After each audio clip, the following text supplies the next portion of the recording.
Hello, FIDE parents and children, and welcome to this short video where we are going to talk about this awesome saint of St. John of Egypt. And the reason we're talking about St. John of Egypt is because through his example, we can see how one can obtain this virtuous life, all right? What we're talking about, right? It's obtaining virtue. And what is virtue again? That's right, all right? It's a disposition towards the good, all right? It's creating good habits, all right? So if you have something good, like let's say kindness, all right? And if you do kindness several times, it becomes a habit, all right? And then all of a sudden, you're being kind all the time because it's a habit for you, all right? Dr. Sri mentioned 4 things that you need in order for something to become a virtue, all right?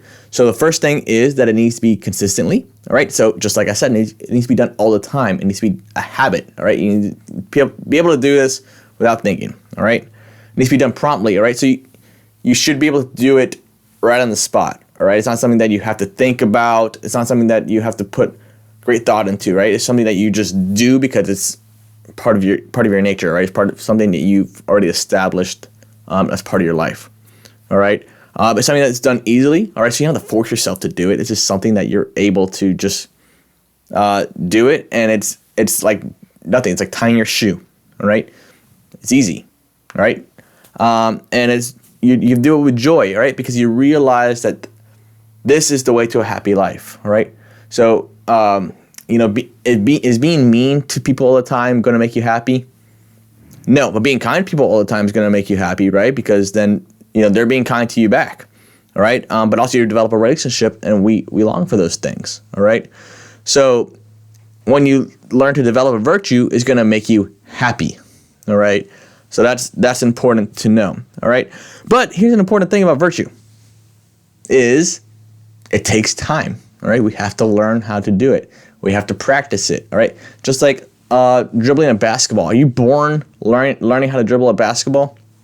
No, you have to work at it, all right? You have to practice every day until it becomes a habit, all right? Then you don't have to think about it anymore. Now you're thinking about, okay, who can I pass it to while I'm dribbling a basketball? So you're not even thinking about doing it, but it's so ingrained in you, it's such a habit in you that you're able to bounce a basketball, but look around to see who I want to pass the ball to, all right?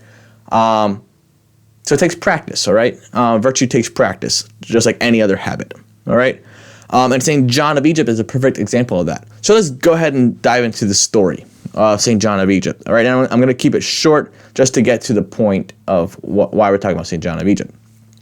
So St. John of Egypt was born into a poor family, right, of carpenters.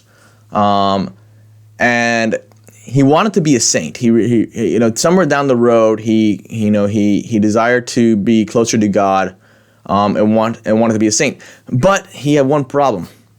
He was not very obedient. All right. He struggled with this virtue of obedience. All right, to be able to listen to people who are wiser than him and people who knew better than to help direct him towards God. If you can't be obedient to the people around you, how are you going to be obedient to God? All right. So there's a virtue that he knew he had to gain in order to live a life dedicated to God. So what did he do? He left his family. He went out to the wilderness and found a spiritual director, all right, a desert monk, a man who lived out in the desert for a long time by himself to draw closer to God. So this was a wise man, and he went out to go see him. And he's like, hey, I need to work on my obedience, all right, to get closer to God. So the monk realized this and said, okay, well, let's start. He said, first thing you're going to do, you're going to grab the stick, you're going to plant it in the ground, and you're going to water it every day. Now, this was kind of a hard task because the water at that point was 12 miles away. So he had to walk 12 miles every day to get water, to water this stick. Kind of a weird thing to do, right? But the monk who was trying to teach St. John obedience was telling him, like, this is how you're going to learn obedience, right? Listen to me and do this, all right? So after a while, he kept doing this every day for years, all right? And finally, he kept doing it on the third year. It just became a habit, right? He started doing it. He's like, okay, I'm listening to my spiritual director. I'm going to keep doing it. Was it easy at first? No, but eventually it just became part of his life, all right? And by the end of the third year, you know what happened? Somehow that stick grew into a plant, all right? it flourished, it grew. And that's kind of like what happened to St. John, all right? After those years of learning and growing, he flourished, he grew, all right? And he learned how to live a life dedicated towards God, and eventually became a monk in a monastery and lived a life in an ascetic life, which means a life of extreme fasting and putting yourself in a position where you're only focused on God, all right, with no distractions at all, all right. So eventually he got to that point. He learned obedience and was able to dedicate his life towards God because of his practicing with these little things, all right? It's like watering a stick, all right? And that's how we are going to learn virtue, all right? It's by following his example. And let's say you're struggling with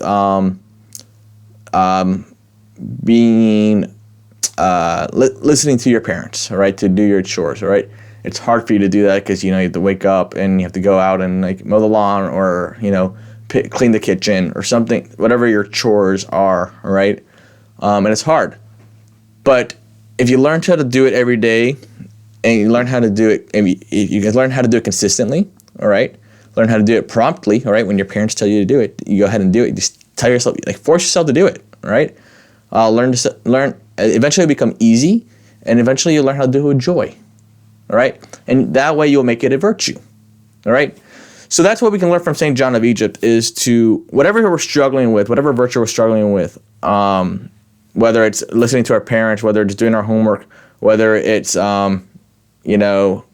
trying to be a better athlete, or trying to, I don't know, whatever it is that you need to work on, all right, to become a better person. Let's learn from St. John of Egypt and practice it, right? And do it every day so that we can learn to be virtuous people, right? Have a good day, and God bless.